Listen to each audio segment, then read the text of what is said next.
हरे कृष्ण. तर आज आपण या 6व्या सत्रामध्ये भगवद्गीतेचे व्यवहारातील ॲप्लिकेशन, भगवद्गीतेचा व्यवहारातील उपयोग, भगवद्गीता व्यवहारामध्ये कशी आणायची या विषयावर चर्चा करण्याचा प्रयत्न करणार आहोत. आपण थोडक्यामध्ये पहिल्या 5 सत्रांचं सारांश बघूया. पहिल्या सत्र बघितलं आपण की सुखाचा शोध म्हणजे काय. सुख आपण पाहितलं वेगवेगळ्या प्रकारे, दुःख कोणती, सुख कोणती, समस्या कोणत्या, त्याला उत्तरे कोणती, तात्पुरत्या समस्या, शाश्वत समस्या, हे अनेक प्रकार आपण बघितले. आणि आपण या उत्तरापर्यंत आलो की या अनुमानापर्यंत आपण आलो की या जगामध्ये शाश्वत सुख उपलब्ध नाही. शाश्वत सुख फक्त आध्यात्मिक जगामध्ये उपलब्ध आहे. त्यानंतर आणि त्यासाठी भगवंताशी जोडावं लागेल. दुसरं सत्र पाहिलं आपण की भगवंत आहेत का हे तर्कदृष्ट्या आपण समजावून घ्यायचा प्रयत्न केला. भगवंत का आहेत, कारण का निर्मिती आहे, निर्माता असलाच पाहिजे. नियम आहेत, नियमकर्ता असलाच पाहिजे. व्यवस्था आहे, व्यवस्थापक असलाच पाहिजे. अशा वेगवेगळ्या प्रकारे आपण भगवंत आहेत हे तर्काद्वारे जाणून घेतलं. तसंच भगवंताची व्याख्या काय समजून घ्यायचा प्रयत्न केला. तिसऱ्या सत्रामध्ये आपण जर भगवंत आहेत तर मी कोण आहे आपण सिद्ध केलं की मी शरीर नाही आणि मी आत्मा आहे. चौथ्या सत्रामध्ये पाहिलं आपण की भगवंत कोण आहेत. आपण सिद्ध केलं वेगवेगळ्या प्रमाणाद्वारे की भगवंत कोण आहेत. परमपुरुष भगवान श्रीकृष्णच भगवंत आहेत आणि देवी देवता आणि भगवंत यात काय फरक आहे. आणि 5व्या सत्रामध्ये सगळ्यात महत्त्वाच्या विषयावरती आपण चर्चा केली. तो विषय म्हणजे जर मी चांगली कामं करतो तर माझ्या बाबतीत वाईट का होतं, याच विषयावर आपण चर्चा केली. आणि यामध्ये प्रामुख्याने आपण पाहिलं की आपल्याच कर्माद्वारे आपण काही कृत्य केलेले आहेत या जन्मामध्ये किंवा मागच्या जन्मामध्ये, आणि त्या कर्मांचा परिणाम म्हणून आपल्या जीवनामध्ये जरी आपण या जन्मात काही वाईट केलं नसेल, मागच्या जन्मांची विलंबित प्रतिक्रिया आपल्याला येते आणि आपल्या जीवनामध्ये काही वाईट घडतं. आणि हे पाहिलं की आपल्या प्रयत्न व्यर्थ आहेत का, नाही. तर 5 घटक आहेत. त्या 5 घटकांवरती एखाद्या गोष्टीचं यश, एखाद्या गोष्टीची यशस्वीता अवलंबून असते. की स्थान, त्यानंतर इच्छा, त्यानंतर इंद्रिय, प्रयत्न आणि दैव म्हणजेच कर्माचा परिणाम. आपले प्रयत्नही आपण योग्य प्रकारे करावे लागतात. आता एवढं सगळं ऐकल्यानंतरच साहजिकच तुमच्यासारख्या हुशार शिक्षकांच्या मनामध्ये असा प्रश्न नक्कीच पडला असेल की ठीक आहे, कळलं आम्हाला की आमचे अनेक अनेक जन्मांचे अनेक अनेक कर्म आहे आणि त्या कर्मांचा परिणाम म्हणून विशिष्ट शरीर, विशिष्ट स्थान आम्हाला मिळालेलं आहे. मग आता मला या कर्माच्या जंजाळातून मुक्त व्हायचं आहे. आता मला आनंदी जीवन जगायचं आहे. आता मला त्या शाश्वत स्थानी जायचं आहे. पण माझे अनेक कोट्यावधी जन्माचे कर्म आहेत. तर आता मी काय करू शकतो. इथून आपलं चालू होतं भगवद्गीतेचं व्यवहारातील उपयोग, भगवद्गीतेचं व्यवहारातील आचरण. तर या विषयावर आपण आता चर्चा आरंभ करूया. तर सगळ्यात पहिला आपण मागच्या सत्रामध्ये कर्म म्हणजे काय पाहायचा प्रयत्न केला. जर आपल्याला या कर्माच्या जंजाळातून मुक्त व्हायचं असेल तर आपल्याला काय केलं पाहिजे. अकर्म. अकर्माचा अर्थ काय. असं कर्म ज्याला कोणतीच प्रतिक्रिया येत नाही. उदाहरणार्थ, ज्या सापाचे दात काढलेले आहेत, तो साप जरी चावला तरी काहीच फरक पडत नाही, कारण त्या सापामध्ये ते विषच, त्या सापात दात नसल्यामुळं त्याचं विष दुसऱ्या शरीरात प्रवेश करू शकत नाही. प्रकारे साप चावून पण कोणताच परिणाम व्यक्तीवर झाला नाही. काहीशी अशी गोष्ट आहे त्याला म्हणतात अकर्म. असं कर्म जे प्रतिक्रिया रहित असतं. असं कोणतं कर्म आहे जे प्रतिक्रिया रहित असतं, त्या कर्माला म्हणतात योग. व्यक्ती जर भगवंताशी जोडलं, व्यक्ती स्वतःच्या कर्मांना भगवंताच्या इच्छेशी आपण जर जोडलं तर त्याला म्हणतात योग. आपण एक छोटं उदाहरण पाहूया अकर्माचं किंवा योगाचं. कल्पना करा, एक सैनिक आहे आणि त्या सैनिकानं सीमेवर त्याला पाठवलं गेले आणि युद्धामध्ये हजारो शत्रू सैन्याला त्यानं मारून टाकले. आता हजारो शत्रू सैन्याला त्यानं मारलंय, पण ज्यावेळी तो परत येतो तर सरकार त्याला काय करतं? फाशीवर लटकवतं का? तर हत्या करणं पाप आहे. हत्या करणं जर पाप असेल आणि हजारो लोकांची हत्या केली आहे, हजारो लोकांची हत्या केल्यावर त्याला मोठी फाशी मिळाली पाहिजे. नाही, सरकार त्याचं कौतुक करतं, त्याला मेडल देतं, त्याला पुरस्कार देतं. भारतामध्ये अनेक पुरस्कार आहेत, परमवीर चक्र, हे चक्र, ते चक्र. आता हाच व्यक्ती समजा घरी राहायला गेला आणि घरी गेल्यावर आपल्या गावामध्ये एखाद्या माणसाचं भांडण झालं आणि त्या भांडणामुळं रागाच्या भरात त्यानं त्या व्यक्तीची हत्या केली. आता काय होईल? त्या एका हत्येसाठी त्याचा खटला भरला जाईल आणि त्याला फाशीची शिक्षा दिली जाईल. लोक म्हणजे असं कसं काय? हत्या एका माणसाची केली, फाशी मिळाली. पहिल्या प्रकारामध्ये हत्या हजारो माणसांची केली, पण मेडल मिळालं. का पहिली जी हत्या केली होती ती सरकारच्या आदेशानुसार, सरकारच्या इच्छेसाठी, सरकारच्या आनंदासाठी केली होती. तेव्हा एवढी हत्या करून सुद्धा कोणतीच प्रतिक्रिया आली नाही, उलट मेडल मिळालं. पण दुसऱ्या केसमध्ये एकच हत्या केली, पण ती हत्या स्वतःच्या स्वार्थापोटी होती आणि स्वतःच्या स्वार्थापोटी केलेली असल्यामुळं त्याला प्रतिक्रिया आली. सो अकर्म म्हणजे काय किंवा योग म्हणजे काय? स्वतःला भगवंताशी जोडणे आणि काम करणे. थोडक्यात भगवंताच्या इच्छेनुसार आणि भगवंताच्या आनंदासाठी काम करणे. आपण भगवंताच्या आज्ञेनुसार, भगवंताच्या इच्छेनुसार काम केलं तर साहजिकच भगवंत सरकार असल्यापैकी आपल्याला कोणत्याही आपल्या कर्माची प्रतिक्रिया येणार नाही. उलट आपल्या आनंदरूपी अनेक गुणरूपी मेडल्स, भूषणं आपल्याला दिली जातील. ह्याला म्हणतात अकर्म. आता योगाचे अनेक प्रकार आहेत. प्रामुख्याने योगाचे 4 प्रकार असतात. पहिला योग आहे, त्याला म्हणतात कर्मयोग. कर्मयोग म्हणजे काय? भगवान श्रीकृष्ण सांगतात की आपण ज्या वर्णामध्ये आणि ज्या आश्रमात स्थित आहोत, आपल्या विशिष्ट कर्मानुसार आपला स्वभाव तयार झाला आहे. आपल्या स्वभावानुसार आपले काही आश्रम आणि वर्ण तयार झालेत. उदाहरणार्थ काही लोकांना शिकवायला फार आवडतं. तुम्ही शिक्षक आहात, तर शिकवायला फार आवडतं. शिकायला आणि शिकवायला, अभ्यास करायला आणि अभ्यास शिकवायला फार आवडतं. अशा लोकांना ब्राह्मण म्हणलं जातं. काही लोक स्वभाव असतो. पण काही लोक जबरदस्ती शिक्षक बनतात. त्यांना शिक्षक होण्यामध्ये अजिबात इच्छा नसती. त्यांना सांगितलं तुम्ही व्यवस्थापक बघा, व्यवस्थापक व्हा, व्यवस्थापन करा, युद्ध करा, मॅनेजमेंट करा, सरकार चालवा, त्यांना आनंद होतो. अशा म्हणतात क्षत्रिय. काहींना शिकवायची इच्छा नसती, जास्त अभ्यास करायची इच्छा नसती, व्यवस्थापक व्हायची इच्छा नसती, पण त्यात धंदा करायला फार आवडतो. त्यांना आपण ज्ञान दिलं, प्रोटॉन आहेत, इलेक्ट्रॉन आहेत, न्यूट्रॉन आहेत, म्हटलं आम्हाला असं फरक पडत नाही. काय खपतं सांगा मला, ते आम्ही विकू. प्रोटॉन असतं प्रोटॉन विकू, न्यूट्रॉन वगैरे न्यूट्रॉन विकू, आम्हाला फक्त पैसे पाहिजेत, धंदा करायचा आहे. अशांना वैश्य म्हणलं जातं. आणि काही लोक असे असतात ज्यांना तिन्ही गोष्टी करायची इच्छा नसते. त्यांची इच्छा असती जे सांगेल ते काम चुपचाप करीन आणि त्या बदल्यात मला पगार मिळाला पाहिजे. ह्यांना म्हणतात शूद्र. आणि 4 आश्रम आहेत. काहींना ब्रह्मचारी आश्रम म्हणजेच विद्यार्थी जीवन. दुसरा आश्रम आहे गृहस्थ आश्रम म्हणजेच वैवाहिक जीवन. तिसरा आहे वानप्रस्थ आश्रम. वैवाहिक जीवन पूर्ण झाल्यावर व्यक्ती रिटायर्ड होतो आणि रिटायर्ड होऊन पूर्णपणे योग पद्धतीमध्ये संलग्न होतो, त्याला म्हणतात वानप्रस्थ जीवन. आणि शेवटचं संन्यस्त जीवन. या पद्धतीने नवरा आणि बायको सेपरेट राहतात आणि व्यक्तीला जे काही आपण जे वानप्रस्थ जीवनात शिकला आहे किंवा अनुभवलं ते ज्ञान तो इतरांना वितरित करायचा प्रयत्न करतो, ह्याला म्हणतात संन्यस्त जीवन. सो या आपल्या वर्ण आणि आश्रमानुसार आपलं वेदांमध्ये दिलेलं काम करणं आणि त्या कामाचं फळ जे आहे ते भगवंतांना अर्पण करणं, ह्याला म्हणतात कर्मयोग.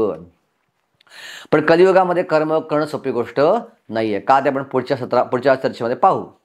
दुसरा जो योग आहे त्याला म्हणतात ज्ञानयोग. ज्ञानयोग म्हणजे असा योग की ज्याद्वारे व्यक्ती कोणतंच कर्म करत नाही, पण त्याचं पूर्ण लक्ष वैदिक श्लोकांवरती असतं आणि वैदिक श्लोक वाचून वाचून वाचून विचार करून करून करून करून तो असा विचार करतो की नाही, हे जे जमीन आहे ही मी नाही आहे, हे पाणी मी नाही आहे, त्यानंतर हा अग्नी पण मी नाही आहे, हे आकाश मी नाही आहे, हा वायू मी नाही आहे, मी माझं मन पण नाही आहे, मी माझी बुद्धी पण नाही आहे, मी माझा अहंकार पण नाही आहे, मी आत्मा आहे. असा सतत विचार विचार विचार विचार चिंतन चिंतन अनेक अनेक अनेक वर्ष चिंतन करून, कधी कधी हजारो वर्ष चिंतन करून व्यक्ती किंवा ज्ञानयोगी या अनुमानाप्रमाणे येतो की मी एक शरीर नाही, मी आत्मा आहे. अशा प्रकारचा आत्म्याची अनुभूती घेतो आणि हळू आत्म्याची अनुभूती करता करता तो परमात्म्याची सेवा करतो. थोडक्यात भगवंताची सेवा करायचा प्रयत्न करतो. हा आहे ज्ञानयोग. तिसरा प्रकारचा योग आहे त्याला म्हणतात ध्यानयोग किंवा अष्टांग योग. अष्टांग योग म्हणजे असा व्यक्ती संपूर्ण संसार त्यागून जंगलात जातो किंवा हिमालयासारख्या ठिकाणी जातो. एका ठिकाणी ध्यानस्थ बसून आपलं डोळे अर्धे बंद करून आपलं लक्ष आपल्या नाकावर लावून श्वास पूर्णपणे नियंत्रित करून यम नियम आसन प्राणायाम प्रत्याहार धारणा ध्यान समाधी या 8 अंगांचं पालन करून योग पद्धतीचं पालन करतो. यम म्हणजे काही गोष्टी केल्या नाही पाहिजेत, नियम म्हणजे काही गोष्टी केल्या पाहिजेत, आसन म्हणजे योग्य प्रकारे आसन बसलं पाहिजे, योगासन आपण म्हणतो ती योगासनं, प्राणायाम श्वासावर ध्यान लावणं, श्वास नियंत्रित करणं, प्रत्याहार प्रत्याहार म्हणजे सगळ्या बहुतेक गोष्टी दूर नेणं, ध्यान म्हणजे भगवंताच्या एक एक अवयवावर ध्यान लावणं, धारणा म्हणजे संपूर्ण भगवंताच्या शरीरावर ध्यान लावणं आणि समाधी भगवंताच्या आपली चेतना भगवंताच्या चेतनेशी एकरूप करणं, ह्याला म्हणतात अष्टांग योग. आणि सगळ्यात शेवटचा योग आहे तो म्हणजे भक्ती योग. भक्ती योग म्हणजे काय, जे मगाशी सांगितलं तेच.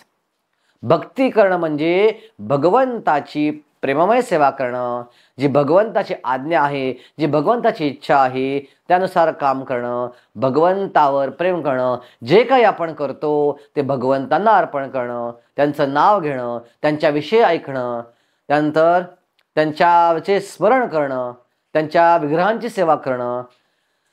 अशा प्रकारे आपण प्रेममयी भगवंताची भगवान श्रीकृष्णांची सेवा करणं ह्याला म्हणतात भक्ती योग. आता या 4 योगांपैकी कोणता योग व्यावहारिक आहे? केवळ आणि केवळ भक्ती योगच व्यावहारिक आहे. का बरं भक्ती योग व्यावहारिक आहे?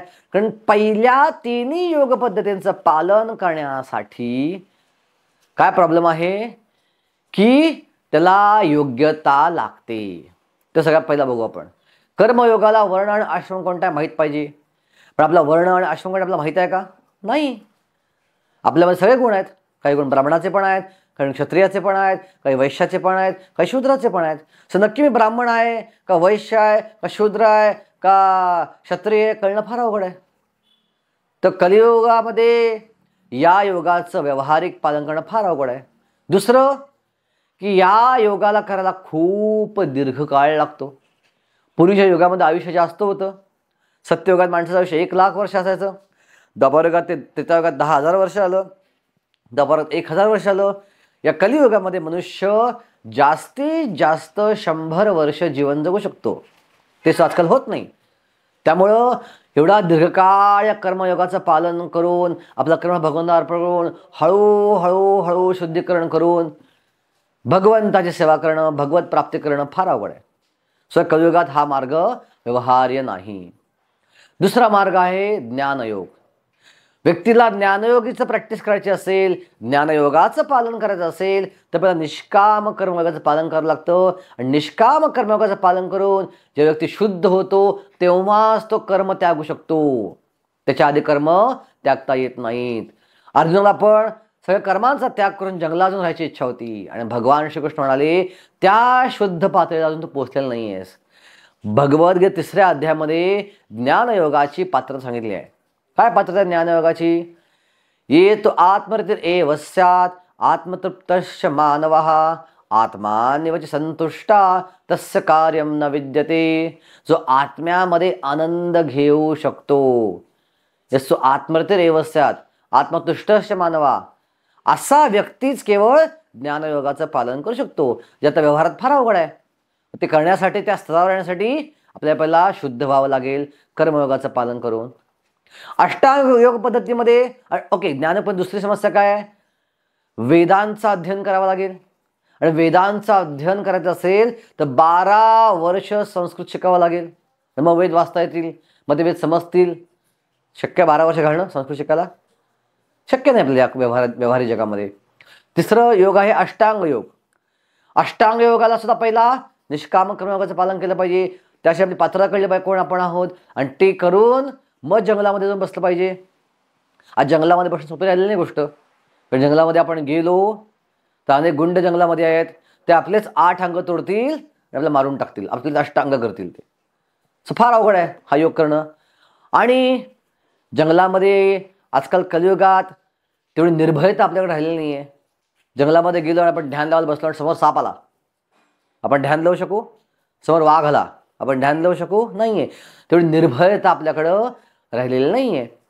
सो त्यामुळं हा योग आहे हा व्यवहारी नाही. तिसरं कारण बघू आपण की या योगासाठी ब्रह्मचर्याची आवश्यकता असते. संसारी व्यक्ती अष्टांग योग पद्धतीचं पालन करू शकत नाही. भगवद्गीतेच्या 6व्या अध्यायामध्ये भगवान श्रीकृष्णाने स्पष्ट निर्देश केले आहेत की अष्टांग योगाचं पालन करण्यासाठी ब्रह्मचर्याची, वैराग्याची आवश्यकता आहे. संसारी व्यक्तीला ते शक्य नाही. म्हणून आजच्या कलियुगामध्ये अकर्म करण्यासाठी जी योग पद्धती आहे ती म्हणजे भक्तियोग. भक्तियोग पद्धती कलियुगासाठी अत्यंत व्यवहार्य आहे. का बरं कलियुगासाठी भक्तियोग पद्धती अत्यंत व्यवहार्य आहे? आपण काही करणं पाहायचा प्रयत्न करूया. सगळ्यात पहिलं कारण, कलियुगामध्ये लोकांना वेळ अत्यंत कमी आहे. एक तर आपलं आयुष्य कमी आहे. आपलं आयुष्य हार्डली 70-80 वर्ष झालेलं आहे. त्यात बरेच लोक त्याच्या आधी मरतात. सो एवढं आयुष्य कमी आहे. या कमी आयुष्यामध्ये भरपूर इच्छा आहेत भोगायच्या, आणि भोगायच्या भरपूर इच्छा असल्यामुळं समस्या काय झाली आता, ही भोगायची इच्छा असल्यामुळं व्यक्ती अत्यंत दिवसभर कुठल्या ना कुठल्या कामात व्यस्त आहे पैसा कमवण्यासाठी. संसारी गोष्टींची गरजा पूर्ण करण्यासाठी भयंकर व्यक्ती व्यस्त आहे. आणि अशा अवस्थेमध्ये भक्ती इतर कुठला योग करायचं म्हटलं अशक्य आहे. पण भक्तियोगाचं वैशिष्ट्य काय आहे? भक्तियोग कमी वेळ जरी केला आपण तर मिळणारा जो परिणाम असतो तो खूप जास्त असतो. कमीत कमी वेळात कलियुगामध्ये भक्तियोगाचा रिझल्ट जो असतो, परिणाम जो असतो तो सर्वात जास्त मिळतो.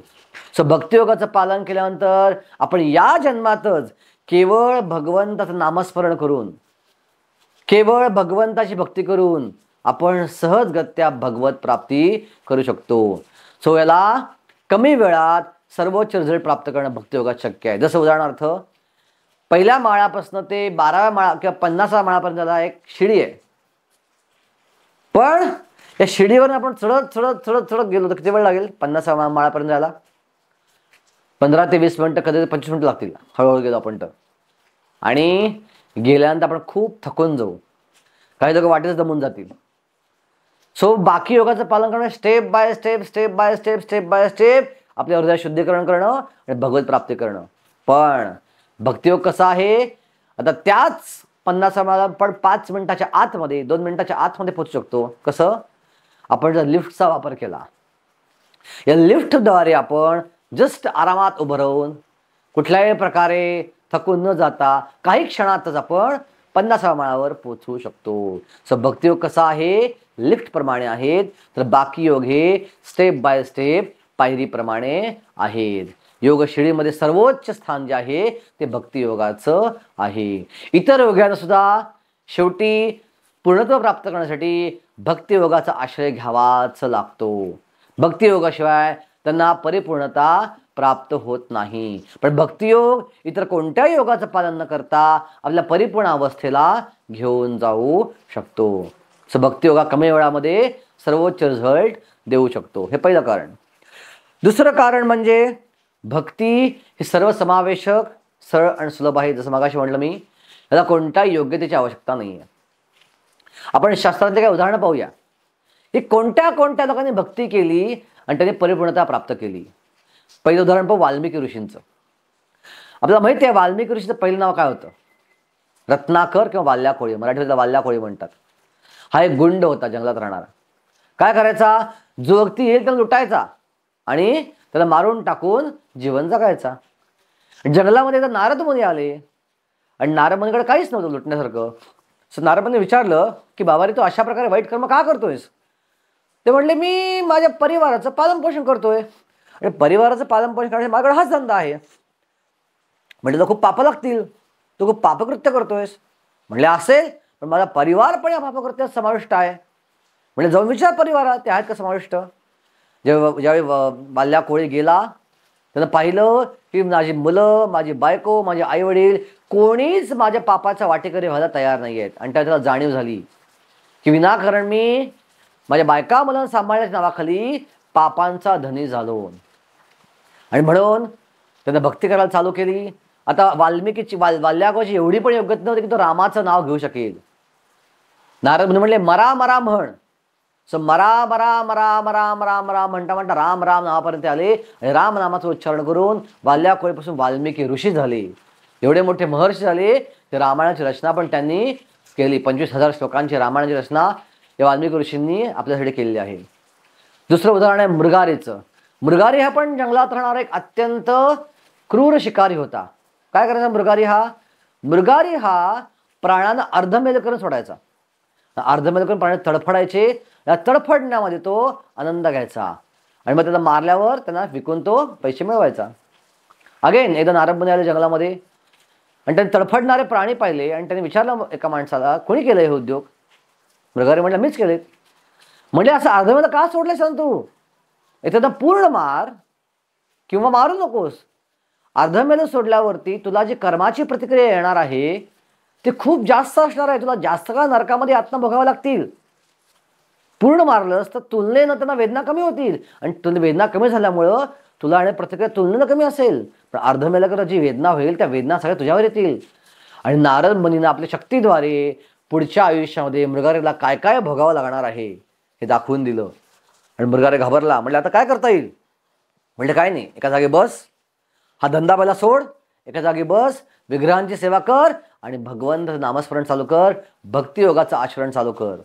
मृगाऱ्यानं चालू केलं आणि भक्ती करता करता मृगारी एवढा शुद्ध झाला की जो मृगारी क्रूरपणे प्राण्यांना अर्धमेल करून सोडायचा, जेव्हा त्याचे गुरु त्याला भेटायला आले तर नमस्कार करू लागला. आणि नमस्कार करता करता खाली काही मुंग्या होत्या, त्यानं मला मुंग्या दूर केल्या. मी नमस्कार करता मुंग्या चिरडल्या जाऊ नयेत. त्यानं पहिला मुंग्या दूर केला आणि मग त्यानं नमस्कार केला. हे हृदयामध्ये परिवर्तन झालं मृगारीमध्ये. काय योग्यता होती मृगारीची? काहीच योग्यता नव्हती. ही दोघं माणसं तरी होती. गजेंद्र हत्ती होता, पण हत्तीच्या अवस्थेत पाय मगरीमध्ये अडकला होता. गजेंद्राने भक्ती केली भगवंताची आणि गजेंद्र यातनं मुक्त झाला. जटायू पक्षी होता, तो भगवंताचा भक्त बनला. हनुमान वानर होते, ते भगवंताचे भक्त बनले. सुदामा अत्यंत गरीब व्यक्ती होता, गरीब ब्राह्मण होता. पण गरीब ब्राह्मण असूनही कुठलेही प्रकारे पैसा नसतानाही तो भगवंताची भक्ती करून पुण्य प्राप्त करू शकला. सो या सगळ्या उदाहरणाद्वारे बघतो आपण की भगवंताची भक्ती करायला इतर योगांप्रमाणे कोणत्याही प्रकारच्या योग्यतेची, पूर्व नियमांची, पूर्व योग्यतेची आवश्यकता नाही आहे. कुणीही केव्हाही कधीही भक्तियोगाचं पालन करू शकतो. तिसरा मुद्दा, भक्तियोग का व्यवहार्य आहे? कारण भक्ती करण्यासाठी कोणत्याही काळाचं, वेळेचं, स्थानाचं बंधन नाही आहे. मी घरामध्ये राहतो, मी घरामध्ये भक्तियोगाचं पालन करू शकतो. मी ट्रॅव्हल करतो ऑफिसमध्ये, ऑफिसला ट्रॅव्हल करता करता बसमध्ये भक्तियोगाचं पालन करू शकतो. मी जंगलात राहतोय, जंगलात भक्तियोगाचं पालन करता येतं. मी कामावरती आहे, काम करता करता भक्तियोगाचं पालन करता येतं. कुठल्याही वेळेचं, काळाचं, स्थळाचं बंधन भक्तियोगासाठी नाही. एक छोटीशी गोष्ट आपण पाहूया.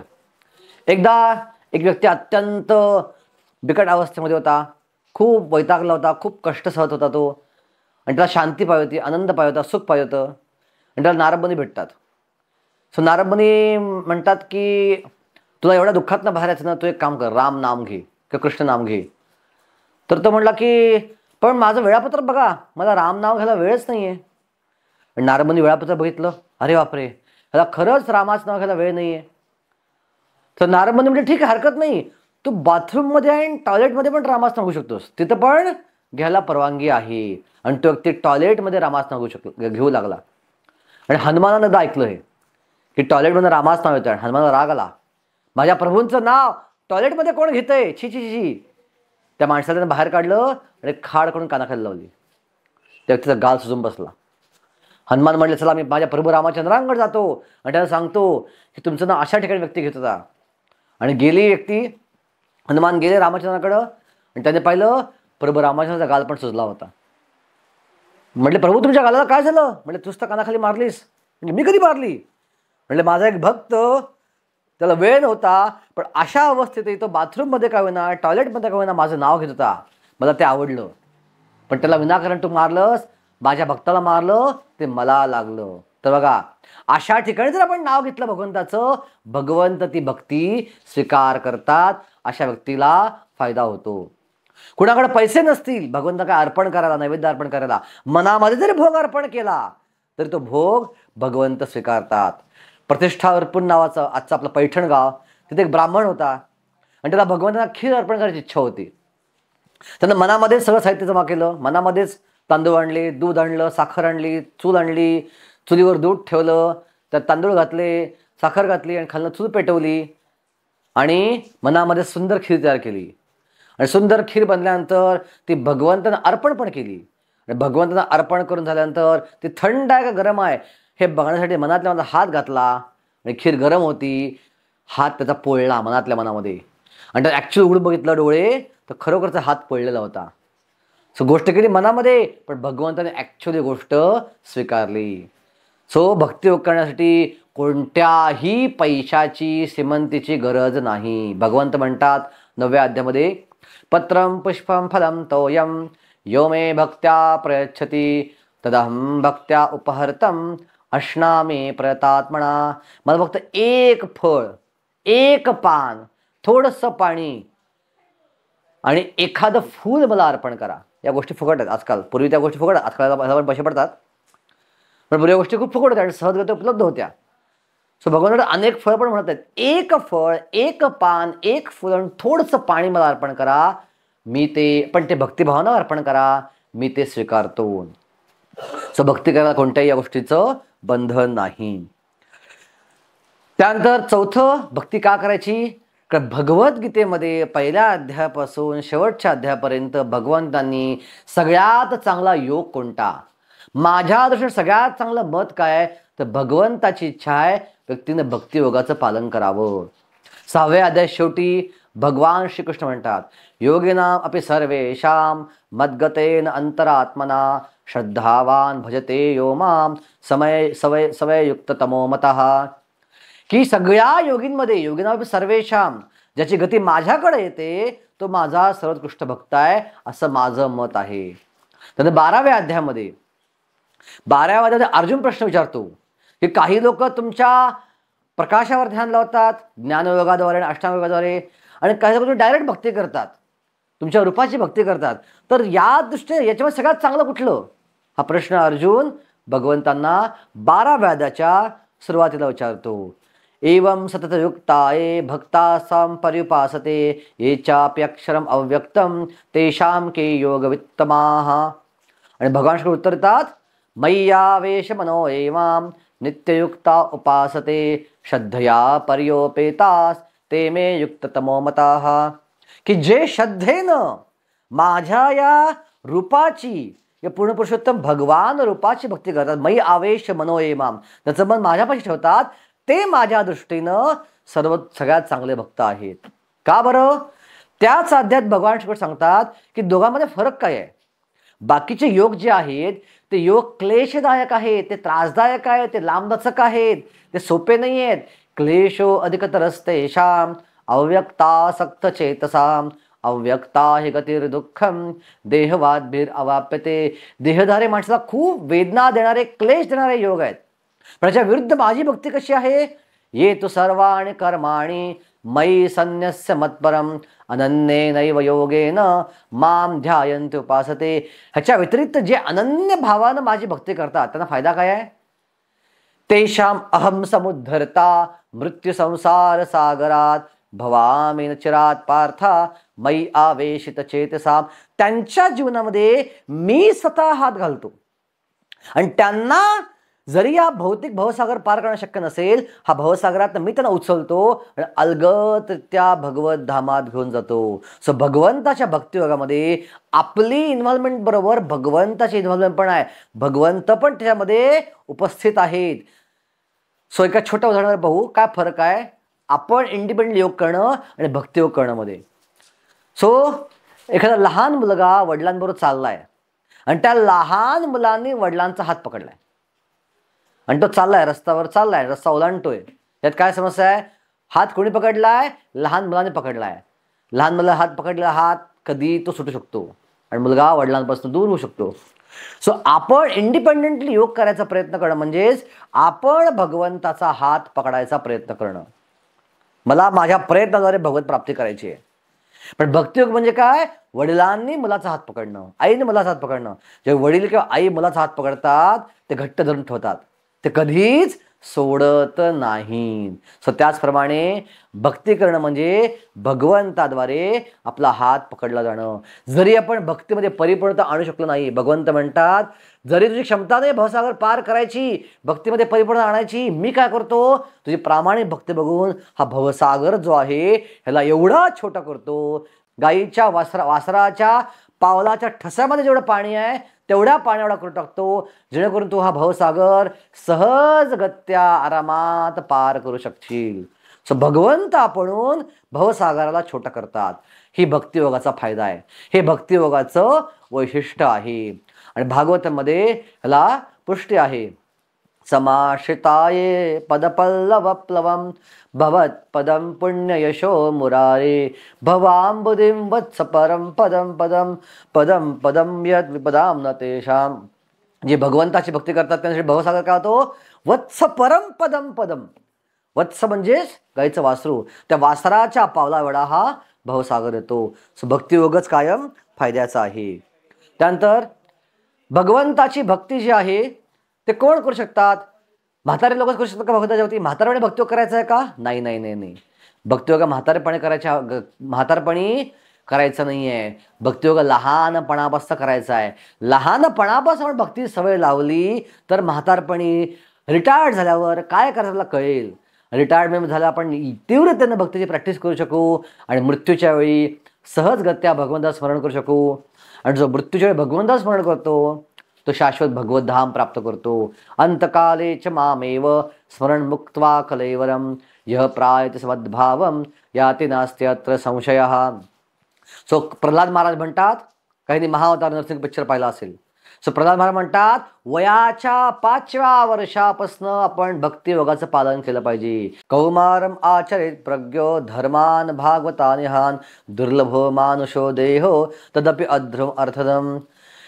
कौमार म्हणजे 5व्या वर्षापासून आचार्य प्रज्ञो कुठल्या धर्माचं पालन केलं पाहिजे? भागवत धर्माचं, भक्ती धर्माचं पालन केलं पाहिजे. का?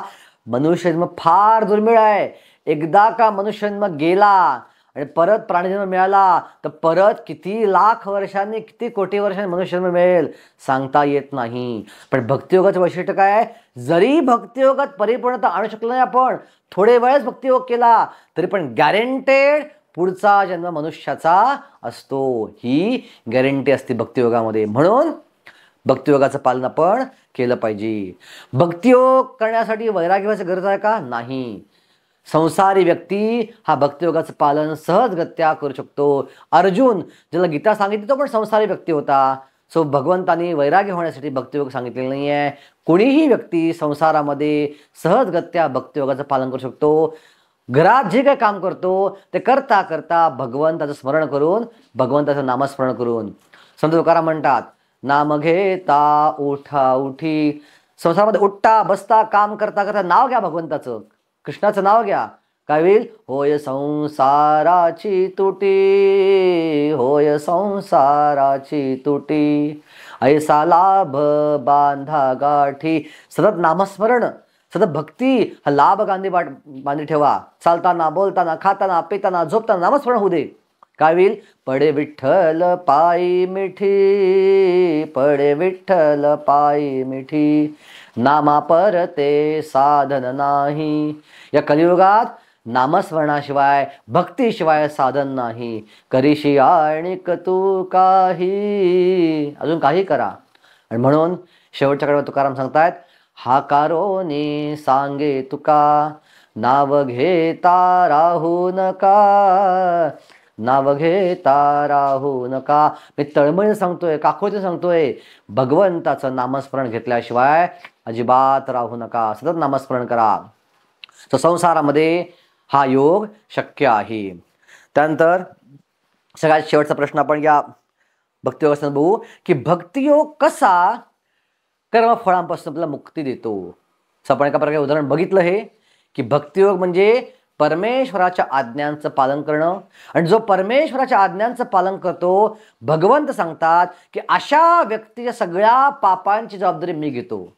आणि हेच भगवंत सांगतात भगवद्गीतेचा सारभूत श्लोक, संपूर्ण 18 अध्याय सार काय आहे असा श्लोक जर विचारलात तर हा श्लोक आहे भगवद्गीतेचा 18वा अध्याय 66वा श्लोक. सर्वधर्मान परित्यज्यम मामेकम शरणम व्रजा. सगळ्या धर्मांचा त्याग कर, म्हणजेच आपला एक पती धर्म असेल, पत्नी धर्म असेल, विद्यार्थी धर्म असेल, मुलगा धर्म असेल, भाऊ धर्म असेल, बहीण धर्म असेल, या सगळे धर्माचं पालन आपण करतोय. पण हे सगळं सोडून दे आणि मला शरण ये. आता मला शरण म्हणजे काय? म्हणजे सगळं सोडून द्यायचं वैरागी बनायचं का? नाही, वैरागी बनायची गरज नाही. मला शरण आल्यावर भगवंतांना शरण जाणं म्हणजे भगवंताच्या आदेशानुसार काम करणं. आणि भगवंताची इच्छा काय आहे? मन्मनाभ मद भक्त मद्याजी माम नमस्करू. तुझं मन माझ्यापाशी ठेव, मला नमस्कार कर, माझी भक्ती कर, ही भगवंताची इच्छा आहे. सो हे करणं म्हणजेच भगवंतांना शरण जाणं.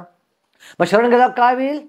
पुढच्या वेळी भगवंत म्हणतात अहम त्वाम सर्व पापेभ्यो मोक्षयिष्यामि मा शुच. तुझ्या सगळ्या पापांची जबाबदारी मी घेईन आणि तुला मोक्षपदी घेऊन जाईन. ही माझी जबाबदारी. मा शुच, अजिबात घाबरू नकोस मला शरण येण्यासाठी. सो भगवंतांना आपण शरण गेलो, भगवंताची भक्ती केली की ही भक्ती करणं म्हणजे, जरी आपण त्या भक्ती करता करता कामं केली, कर्म केली, ही कर्म म्हणजे कशा आहेत? दात नसताना सापाने मारण्यापैकी आहेत. त्यातनं कुठली प्रतिक्रिया येणार नाही. सो न घाबरता आपण भक्ती केली पाहिजे. आणि हेच अर्जुनाचं घडलं. अर्जुनानं त्याला भीती वाटायची पापाची पहिला युद्ध करायच्या आधी, पण ज्यावेळी तेच युद्ध त्यानं भगवंताची सेवा म्हणून केली, तेच युद्ध त्यानं भगवंताची भक्ती म्हणून केली, त्या युद्धातलं कोणती प्रतिक्रिया आली नाही. अर्जुन युद्ध करता करता समाधीमध्ये होता. त्याचं माणसांना मारणं हे भगवंताच्या आनंदासाठी होतं. भगवंताशी जोडलं जाऊन तो माणसांना मारत होता. आपलं काम करता करता आपण भगवंताचं स्मरण केलं तर आपलं काम पण भक्ती होऊन जाते. आणि हेच भगवंत 8व्या अध्यायात सांगतात की तस्मात् सर्वेषु कालेषु माम अनुस्मर युद्धच मया अर्पित मनोबुद्धिर मामय वैश्यसी असंशयः. की तुझं युद्ध करायचं काम कर, पण माझं स्मरण करून जर युद्ध करायचं काम केलंस तर तू माझी प्राप्ती सहजगत्या करू शकशील. हा भगवंताचा व्यावहारिक भक्तियोग हा जीवनामध्ये अत्यंत व्यावहारिक आहे.